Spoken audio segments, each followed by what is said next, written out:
Have a good weekend. I'll see you Monday. By Chris Floyd. Late March 2003, a Friday, I am living in New York City.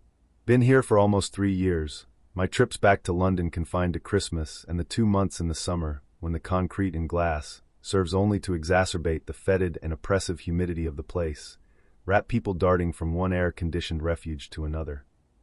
All my life, the Beatles have been here. They saturate my earliest memories.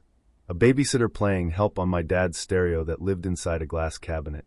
Just the sound of the night before, the reverb, colors my impression of the 60s as a time of space, light, and opportunity.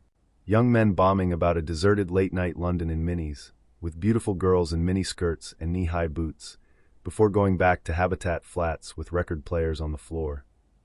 I became obsessed with everything about them, their accents, their wit, their hair, especially their hair. Even today I can have deep conversations with like-minded types on what defines peak hair for the Beatles. My thoughts on this can change from one day to the next, but widely speaking I put it somewhere between mid-1965 and early 1966, from the making of Rubber Soul to the making of Revolver. Although, interestingly, I think Paul McCartney had a hair resurgence during the recording of the White Album. For Lennon, I think peak hair could be the Rubber Soul sleeve. George never stopped having great hair from 1963 to 1969. David Bailey's iconic 1965 portrait of Lennon and McCartney was both my photographic and musical ground zero. There are plenty of other great pictures of them, but there's nothing that comes as close to capturing that mid-60s stylistic and monochromatic graphic austerity. Its insouciant directness, a one-note symphony. Now I am in London in late March 2003, a Friday, over from New York just for this one thing. I'm in the 10th year of my career as a photographer, and I have been commissioned to photograph McCartney. All the way over on the plane, all the way here in the car, I keep reminding myself that this is one of the reasons why I became a photographer. To meet, spend time with, and document the people who define the era in which we live. He's got a world tour of arenas coming up, so he's rehearsing with his band in the now demolished London Arena. This is so they can all get the feel for an arena-sized space. I have been told to arrive at 8 a.m. and set up in time to shoot McCartney at 10 a.m. The entire place has been set up as if for a show that is going to happen, but which never will. There's lighting, full sound, catering for all the crew, even a wardrobe department which takes care of all Paul's stage clothes and sartorial needs. The arena floor is completely empty. There are no seats installed.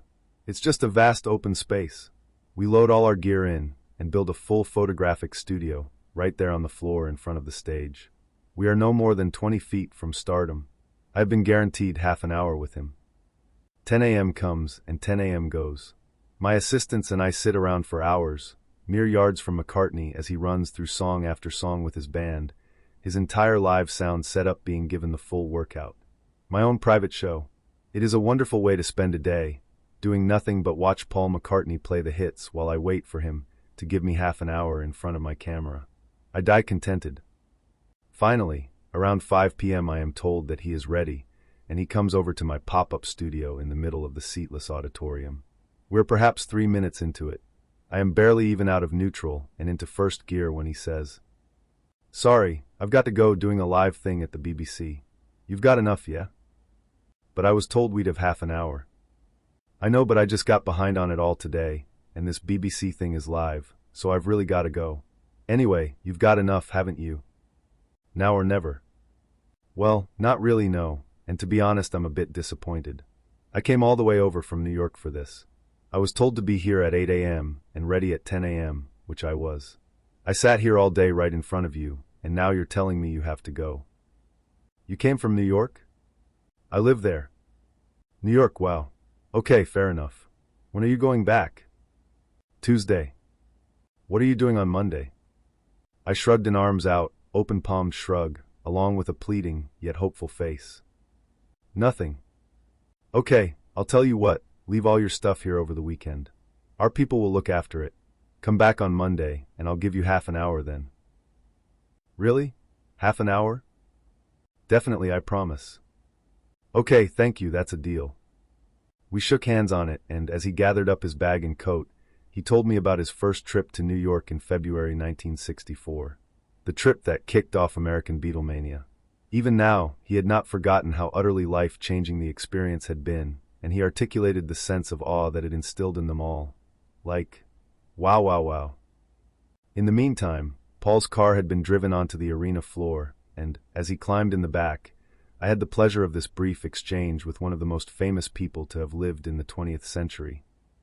By then, Paul, have a good weekend. I'll see you Monday. Yep, you too, see you Monday. All weekend, I realize that I have the advantage now.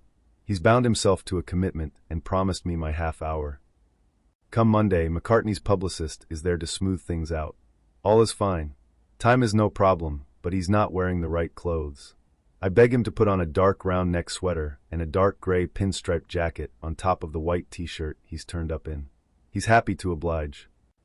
To give him an idea of what I have in mind, I mention my other favorite photographic series of the Beatles, after Bailey's Lennon and McCartney session. It was 4 individual portraits, taken by Richard Avedon in August 1967, that he joined together as a single montage. Black and white, shot on a very dark background, all 4 of them in dark clothing. It is often referred to as the Mount Rushmore image. Paul struggles to remember, but I describe it and he catches up. That, I explain, is my inspiration today. How funny, I think, while he puts on the sweater. Something that to me and millions of others is the dictionary definition of iconic, yet the subject himself had to be reminded of it. We go over to the studio setup that has been in place since Friday. He's in a good mood. Here's my theory. I've always had the sense that James Paul McCartney, throughout his life, has never stopped being an ambitious 1950s Liverpool grammar school boy. He's competitive, focused, has a relentless work ethic, and likes to achieve something every day. His persona, his public persona, the one we all know, is a front that he has developed as a coping mechanism as the years have passed. I don't think it's a conscious front. It's a part of him as much as his hands are a part of him. Underneath all that breezy, winsome charm is a surgical ruthlessness that has kept him and his interests aligned. It is this that I want to get on film. Our half hour ticks by, and I'm getting nothing different from what he's given every other photographer for the last 40 years. While I work, he chats a lot. It's nice, but it's also distracting because he is almost unwilling to go where I want to lead him.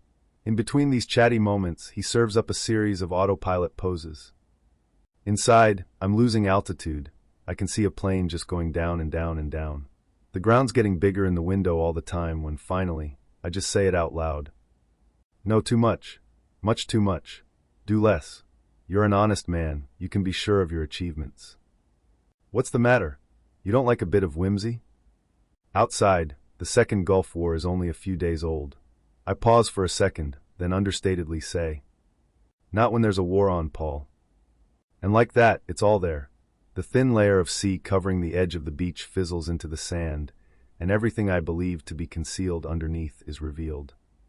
The public McCartney we have known all our lives is gone. The eyes narrow, and the thing I remember most, his jawline tightens and clenches. For a few seconds his face has gone from soft marshmallow cherub to steel-reinforced granite. Right there, for 2 frames locked in silver nitrate, he hates me, and I love him for it. Postscript. Not long after I took these portraits, I got a message that he was interested in buying the pictures outright. Copyright, negatives and all. My paranoid worry was that he disliked them enough to want them removed from the public domain, though whether that was the real reason or not, I will never know. I thought about it for a while, and then politely declined the offer, explaining that my rights in my photography were the equivalent to his publishing rights in his songs. Whatever you do not give away your publishing. Besides, trade ownership of your work for a payment, and once the money is gone, what do you have left?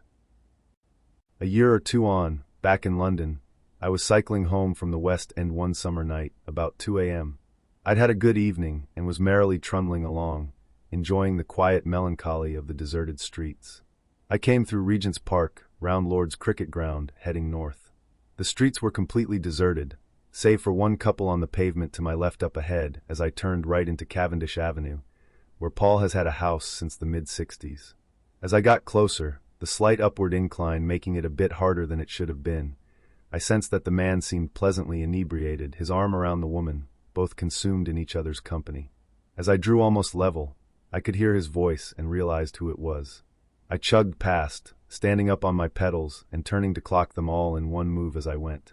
He looked at me and in the most outrageous comedy Scouse accent bellowed, "EY, go easy dare lad. Keep your eyes on the road, will ya?" The woman laughed, and I nodded as I gave them both a little salute. I continued on, and at the end of Cavendish Avenue made the left turn into Circus Road, en route to a two-wheeled late-night glide across the Abbey Road zebra crossing, taking exactly the same journey that he has taken on foot to that studio a million times. A thought drifted across the inside of my head. How about that? Paul McCartney will never, ever know that that guy on the bike was the photographer who turned down his offer to buy some pictures that he hates. Postscript. 12 years later, I am contacted by someone at the Publishers Hodder and Stoughton. They are publishing a collection of Paul du Noyer interviews with McCartney. Paul, it is believed, has interviewed Macca more than any other journalist over a 35-year span. The book is to be called Conversations with McCartney, and the man himself has the final say on the cover image. He would very much like to use one of my portraits of him from 2003. Time, how mercurial she can be. Viewed through the prism of a 12-year gap, he had come to see those pictures as something special after all, which in its own way was the greatest reward of all.